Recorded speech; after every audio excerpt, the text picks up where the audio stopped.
साल 2020 ये वो समय था जब कोरोना ने भारत को अपनी चपेट में ले लिया। लेकिन 4 साल बाद एक रिपोर्ट ने सबको हिलाकर रख दिया है। साल 2021 के बाद सरकार ने कहा कि हमने कोरोना को हरा दिया है। लेकिन एक मिनट, क्या सरकार का ये दावा सच भी था?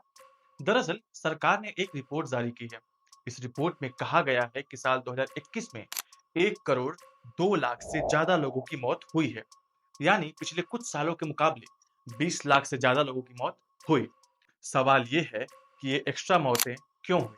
क्या सच में इसके लिए सिर्फ कोविड-19 जिम्मेदार था या फिर इस आंकड़े के पीछे कोई बड़ा राज छिपा है? और क्यों ये डेटा 4 साल बाद तब जारी किया गया जब भारत और पाकिस्तान के बीच हालात युद्ध जैसे थे? नमस्कार, हमारा नाम है अविनाश राय। चलिए बताते हैं क्या है पूरा मामला। हम वीडियो में आगे बढ़ें उससे पहले हमारे चैनल को सब्सक्राइब कर लीजिए। वीडियो अच्छा लगे तो उसे लाइक करें, कमेंट करें और शेयर करें। एक और बात, ये सब जो मैं आगे बताऊंगा वो मैं अपने मन से नहीं बता रहा। डिस्क्रिप्शन में मैंने सरकार के रिपोर्ट्स और बाकी डेटा का लिंक दे दिया है, आप उससे वेरीफाई कर सकते हैं। मई 2025 भारत और पाकिस्तान के बीच हालात युद्ध जैसे थे। लेकिन इसी बीच सरकार ने सिविल रजिस्ट्रेशन सिस्टम यानी CRS 2021 की रिपोर्ट को जारी किया। इस रिपोर्ट में सरकार ने बताया कि साल 2021 में 1 करोड़ 2 लाख 24,506 लोगों की मौत हुई। मौत का ये आंकड़ा साल 2019 और साल 2020 के मुकाबले 20 लाख ज्यादा था। सरकार ने इसके पीछे ये तर्क दिया कि आबादी बढ़ी है, इसलिए मौत का आंकड़ा भी बढ़ा है।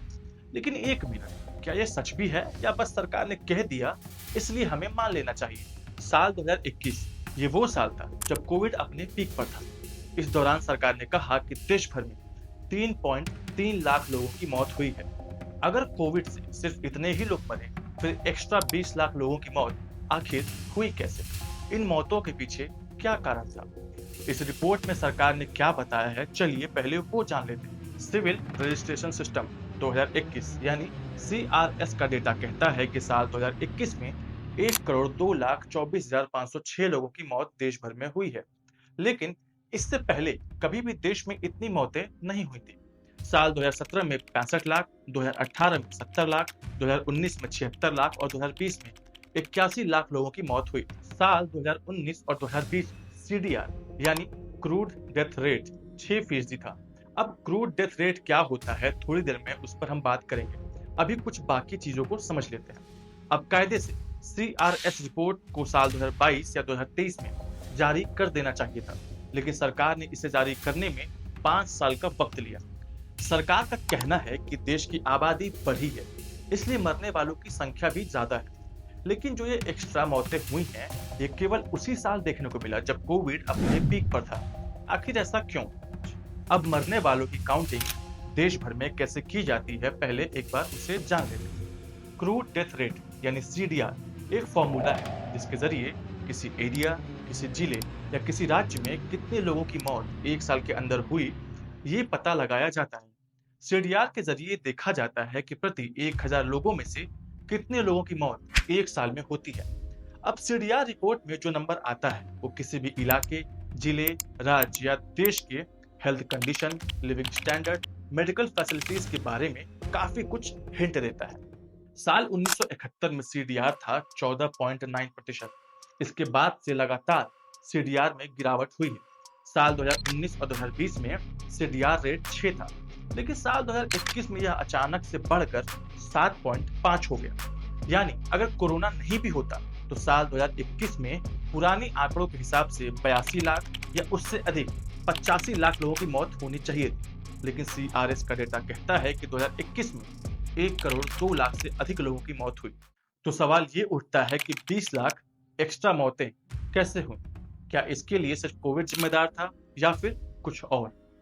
अब अगर सीडीआर के पुराने डेटा को देखें तो उससे एक चीज साफ हो जाती है कि अगर कोविड ना होता तो सीडीआर के आंकड़े या तो गिरते या फिर सीडीआर 6% पर ही बना रहता, जैसा साल 2019 और 2020 में देखने को मिला। यानी अगर सीडीआर 6% पर रहता तो उस हिसाब से 80 से 85 लाख लोगों की मौत अधिक से अधिक होनी चाहिए थी। लेकिन साल 2021 में सीडीआर का रेट आखिर कैसे बढ़ गया? इसके पीछे क्या कारण था? कोविड के टाइम पर राज्यों ने मरने वालों की संख्या को अच्छे से रिपोर्ट नहीं किया या फिर उनकी रिपोर्टिंग में देरी की गई। ऐसा करने वालों में गुजरात पहले नंबर पर। गुजरात में 2021 में 2 लाख एक्स्ट्रा लोगों की मौत हुई, लेकिन सरकार ने कोविड से मरने वालों की संख्या सिर्फ 5800 बताई। यानी CRS डेटा के मुताबिक मरने वालों की संख्या 34 गुना ज्यादा थी। ध्यान रहे, यहाँ हम 34 गुना बोल रहे हैं, 34% नहीं। ये कैलकुलेशन कुछ ऐसे काम करता है कि आपको 5800 को 34 से मल्टीप्लाई यानी गुना करना होगा, आपका रिजल्ट आपको मिल जाएगा। इसी तरह मध्य प्रदेश और पश्चिम बंगाल में 18 गुना और 19 गुना ज्यादा मौतें हुई। लेकिन एक मिनट, जब एक राज्य ने 34 गुना कम मौतें दर्ज की, तो क्या पूरे देश में यही हुआ? चलिए आगे इसे भी जान लेते हैं। द हिंदू न्यूज़पेपर के मुताबिक यूपी और तेलंगाना में 18 और 15 गुना ज्यादा लोगों की मौत हुई। देश के सभी राज्यों में सबसे अच्छी कोविड की रिपोर्टिंग केरल में की गई। यहाँ मरने वालों की संख्या 44,000 बताई गई, लेकिन साल 2021 में केरल में 69,000 ज्यादा मौतें हुई। ये मौतें एक्स्ट्रा हैं। अब सवाल ये है कि क्या जो इतने सारे लोग मरे हैं वो सब कोविड-19 से मरे हैं या खेल कुछ और ही है? जुलाई 2021 में सेंटर फॉर ग्लोबल डेवलपमेंट, जो कि एक यूएस बेस्ड रिसर्च इंस्टीट्यूट है, उसने बताया कि भारत में 3.4 से 4.7 मिलियन एक्सेस डेथ्स हुई हैं, यानी 34 लाख से 47 लाख के बीच। इस रिपोर्ट को न्यूयॉर्क टाइम्स और बीबीसी ने पब्लिश भी की। सरकार ने इस रिसर्च पर आरोप लगाते हुए कहा कि यह डेटा गलत है और मिस इन्फॉर्मेशन फैलाने वाला है। दानिश सिद्दीकी याद है आपको? चलिए, नहीं याद तो हम बता देते हैं। कोविड के टाइम पर दानिश ने शमशानों में जल रही लाशों की तस्वीरों को खींचा था और उसे पब्लिश भी किया। तस्वीर में साफ दिख रहा है कि शमशान में कितनी ज्यादा लाशें जलाई जा रही हैं और उनके लिए जगह भी कम पड़ रहा है। लेकिन इसके लिए दानिश को ट्रोल किया गया। लेकिन इस तस्वीर के लिए ही दानिश को बाद में पुलित्जर अवार्ड से सम्मानित किया गया। इसी तरह साल 2022 में वर्ल्ड हेल्थ ऑर्गेनाइजेशन ने ग्लोबल डेथ्स को रिपोर्ट करने में देरी की। WHO ने आखिर ऐसा क्यों किया? इसका जवाब है भारत सरकार के ऑब्जेक्शन के कारण। दरअसल जिस तरीके से WHO ने डेटा को इकट्ठा किया था, भारत सरकार को उस एक तरीके से दिक्कत थी। भारत सरकार का कहना था कि इतने बड़े देश पर WHO अपने तरीकों का इस्तेमाल करके डेटा इकट्ठा नहीं कर सकता है। पैंडेमिक के बाद ज्यादातर न्यूज चैनल्स ने ऐसा दिखाया कि कुछ हुआ ही नहीं, चीजें एकदम सही चल रही हैं।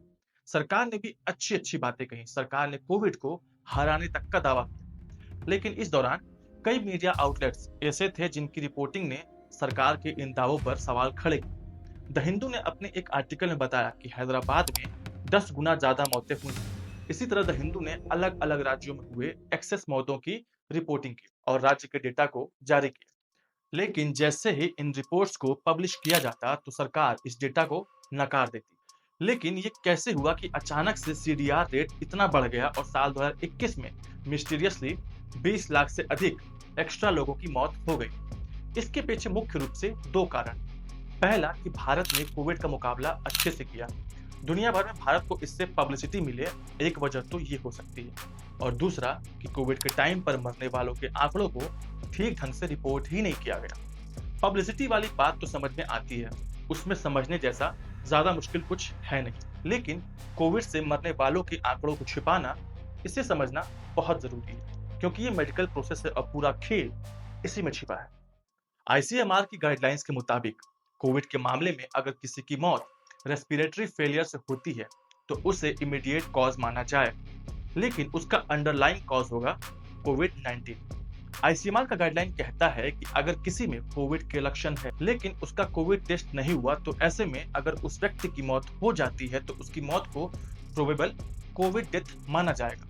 लेकिन कई राज्यों ने इस नियम का पालन ही नहीं किया, सिर्फ कोविड पॉजिटिव मरीजों की ही मौत को कोविड डेथ माना गया। यहाँ ये जानना जरूरी है कि इमीडिएट कॉज और अंडरलाइंग कॉज क्या होता है। चलिए एक बार उसे समझ लेते हैं। जब भी कोई व्यक्ति देश में मरता है तो उसका डेथ सर्टिफिकेट बनाया जाता है। उसमें मौत का कारण लिखना होता है। डेथ सर्टिफिकेट में 3 कॉलम भरने होते हैं, जिसमें पहला है इमीडिएट कॉज, यानी वो बीमारी जो सीधे मौत की वजह बनी, उदाहरण के लिए हार्ट अटैक। दूसरा है एंटीसीडेंट कॉज, यानी वो बीमारी जो इमीडिएट कॉज से पहले थी, जैसे हाई ब्लड प्रेशर। और तीसरा है अंडरलाइंग कॉज, यानी वो पहली बीमारी जिसने एक चेन ऑफ इवेंट्स को शुरू किया, जैसे डायबिटीज। यानी अंडरलाइंग कॉज डायबिटीज ने एंटीसीडेंट कॉज यानी हाई ब्लड प्रेशर को ट्रिगर किया और एंटीसीडेंट कॉज यानी हाई ब्लड प्रेशर ने इमीडिएट कॉज यानी हार्ट अटैक को ट्रिगर किया। इसे कोविड पर अप्लाई किया जा सकता है। जैसे अगर किसी व्यक्ति की मौत रेस्पिरेटरी फेलियर की वजह से हुई है तो उसे इमीडिएट कॉज यानी मौत का असली कारण माना जाएगा।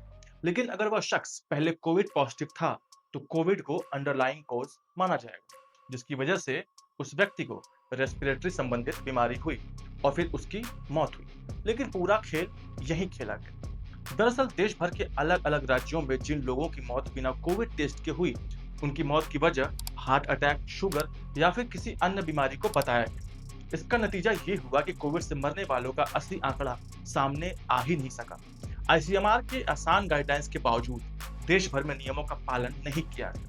मरने वालों की लिस्ट में केवल उन्हें ही काउंट किया गया जो या तो कोविड पॉजिटिव थे या फिर उनमें कोविड के सिम्टम्स देखने को मिले थे। साल 2022 में WHO ने कहा कि भारत में कोविड से 47 लाख मौतें हुई, लेकिन सरकार ने इसे गलत और मिस इन्फॉर्मेशन फैलाने वाला बताया। लेकिन सवाल ये है कि अगर WHO गलत है तो CRS रिपोर्ट में जो 20 लाख एक्स्ट्रा डेथ्स दिखाए गए हैं उनका क्या मतलब?